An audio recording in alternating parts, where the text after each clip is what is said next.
Ju njohim me përmbledhjen javore të lajmeve. Kjo është Radio 7. Komisioni Qendror i Zgjedhjeve në Kosovë certifikon rezultatet përfundimtare të zgjedhjeve. Kryetari i KQZ-s Kreshnik Radoniqi shpalli se lëvizja vetëvendosje do të ketë 53 mandate, Partia Demokratike e Kosovës 22, Lidhja Demokratike e Kosovës 18 mandate, Lista Serbe 9 mandate deputetësh dhe Aleanca për Ardhmërinë e Kosovës do të përfaqësohet me 7 deputet. Radoniqi konfirmoi se KQZ-ja nuk ka pasur asnjë detyrim nga vendimet e Gjykatës Supreme pasi janë refuzuar të gjitha ankesat e paraqitura. Radoniqi tha se paneli zgjedhor për ankesat e parashtresa është konfirmuar se nuk ka ankesa të mbetura në shqyrtim. Gjykata Supreme e Kosovës hedh poshtë të gjitha ankesat lidhur me rezultatet përfundimtare të zgjedhjeve të parakohshme parlamentare të 7 qershorit, duke hapur rrugën certifikimit të tyre zyrtar dhe nisjen e procesit të themelimit të institucioneve të reja, për t'i dhënë fund krizës pothuajse 2 vjeçare politike. Zgjedhjet do të certifikohen gati 2 javë pasi KQZ-ja shpalli rezultatet përfundimtare. Sipas tyre, partia në pushtet e kryeministrit në detyrë Albin Kurti, Lëvizja Vetëvendosje fitoi 47.13% të votave ose 53 vende në kuvendin me 120 mandate. Partia Demokratike e Kosovës fitoi 19.44% apo 22 mandate. Lidhja Demokratike e Kosovës 16.69% apo 18 mandate dhe Aleanca për Ardhmërinë e Kosovës 6.74% ose 7 mandate. Nga 9 korriku fillojnë të rrjedhin afatet kushtetuese për krijimin e institucioneve të reja të Kosovës. Afati 30 ditor për mbajtjen dhe përmbylljen me sukses të seancës konstituive të kuvendit nis më 9 korrik dhe përfundon më 7 gusht. Seanca duhet të thirret nga Albulena Haxhiu në cilësinë e ushtruese detyrës së presidentes. Nëse kjo nuk ndodh brenda afatit kushtetues, kuvendi mblidhet automatikisht në ditën e 30. Përpara seancës konstituive, Haxhiu duhet të thrasë mbledhjen përgatitore me kryetarët e 15 subjekteve politike që kanë fituar mandate në kuvend. Seanca konstituive deri në zgjedhjen e kryetarit të kuvendit do të drejtohet nga deputeti më i vjetër Avni Dehari, i ndihmuar nga deputetja më e re Fatma Taçi.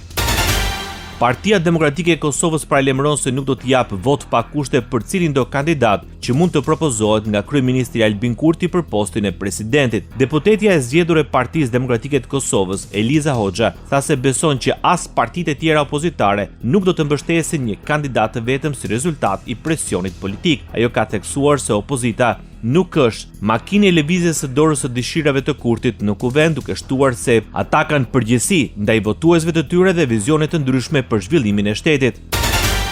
Eksponentët më të lartë të LDK-s janë shmangur nismave që vijnë nga strukturat vendore për shkarkimin e kryetarit partisë Lumir Abdigjiku. Ish presidentja e Kosovës nuk ka dashur të komentojë nismë për mbledhjen e nënshkrimeve. Jam deklaru për këto tema ma herët që ndroj prapa atyre deklarimeve të njëjta, vlejnë të njëjtat. Tha Vjosa Osmani. Edhe deputeti i zgjedhur i Lidhjes Demokratike të Kosovës, Paris Guri, nuk është deklaruar lidhur me nismën. Nga e mërkura, një grup delegatësh të kuvendit të LDK-s ka nisur mbledhjen e nënshkrimeve për thirrjen e një mbledhje të jashtëzakonshme në të cilën synohet të futet në rendite kërkesa për shkarkimin e kryetarit. Për thirrjen e kësaj mbledhje nevojiten nënshkrimet e 1/3 e delegatëve të kuvendit. Nëse sigurohen nënshkrimet e nevojshme, kërkesa mund të hidhet në votim. Radio 7, zëri pozitiv i qytetit. Ushtruesja e detyrës së presidentes Kosovës Albulena Haxhiu kërkon nga raportuesi i përhershëm i Parlamentit Evropian për Kosovën Rio Teras mbështetje për aplikim për antarësim në Bashkimin Evropian. Sipas njoftimit të presidencës, Haxhiu tha se përparimi i Kosovës duhet të vlerësohet mbi bazën e meritave dhe se vendit duhet t'i japet rruga për marrjen e statusit të vendit kandidat dhe nisjen e negociatave për antarësim. Në të thuhet se ushtruesi i detyrës së presidentes Kosovës nuk kërkon përjashtim nga kriteret, por një proces të drejtë që reflekton progresin e arritur në reformat europiane. Po ashtu, Haxhiu dhe Terasi diskutuan për dialogun me Serbinë, çështjet e sigurisë dhe mungesën e përgjegjësisë për sulmin terrorist në Bajnsk.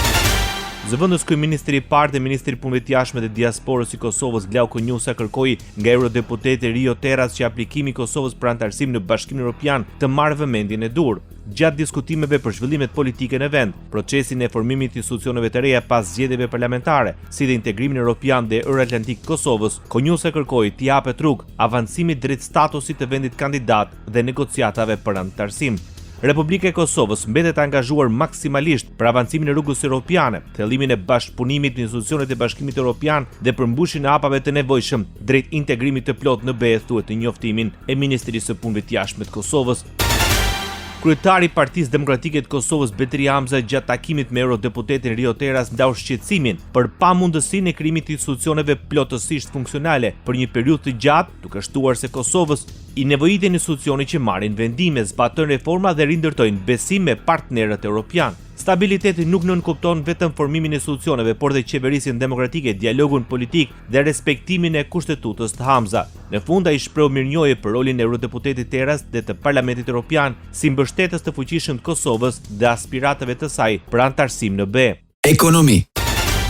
Lehtësohen kushtet e punësimit të qytetarëve të Kosovës dhe Shqipërisë në vendet respektive. Pas nënshkrimit të marrëveshjes së bashkëpunimit për mobilitetin në punë ndërmjet Ministrit për Punë, Familje dhe Vlera të Luftës Çlirimtare, Andin Hoti, dhe Ministres së Ekonomisë dhe Inovacionit të Shqipërisë, Delina Ibrahimaj, punësimi në vendet respektive mund të kryhet pa miratim për punësim nga agjencitë përkatëse, ndërsa do të kenë të njëjtat të drejta dhe mbrojtje si punëtorët vendas. Marrëveshja parasheh gjithashtu njojën e kontributeve pensionale dhe sigurimeve shoqërore sipas marrëveshjeve në fuqi. Ministri në detyrë infrastrukturës dhe transportit Dimal Basha përshëndeti nënshkrimin e kontratës për realizimin e autostradës Shkup-Blac nga autoritetet e Maqedonisë së Veriut. Sipas Bashës, ky është lajmi i mirë, sepse si projekt ka rëndësi të veçantë për lidhjen e infrastrukturës ndërmjet Republikës Kosovës dhe Maqedonisë së Veriut. Realizimi i këtij investimi do të lehtësojë lëvizjen e qytetarëve dhe të mallrave, do të forcojë bashkëpunimin ekonomik ndërmjet dy vendeve, si do të krijojë mundësi të reja për zhvillim, investime dhe integrim rajonal, deklaroi Dimal Basha. Këshilli Gjyqësor i Kosovës miraton shkurtimin e orarit të punës për shkak të temperaturave të larta. Në mbledhje janë autorizuar kryetarët e 5 gjykatave të Supremes, Apelit, Administratives, Komerciales dhe gjykatës themelore që të vendosin për reduktimin ose pezullimin e përkohshëm të aktivitetit deri në përmirësimin e situatës. Kryesuesi i Këshillit Gjyqësor, Rustem Thaçi, tha se vendimi do të zbatohet në varësi të vlerësimit që do të bëjnë drejtuesit e gjykatave. Ai e cilësoi situatën në Pallatin e Drejtësisë si alarmante dhe të papranueshme, duke theksuar se temperaturat e larta po rrezikojnë shëndetin e punonjësve. Ndoqët për mbledhjen javore të lajmeve. Kjo është Radio 7, zëri pozitiv i qytetit.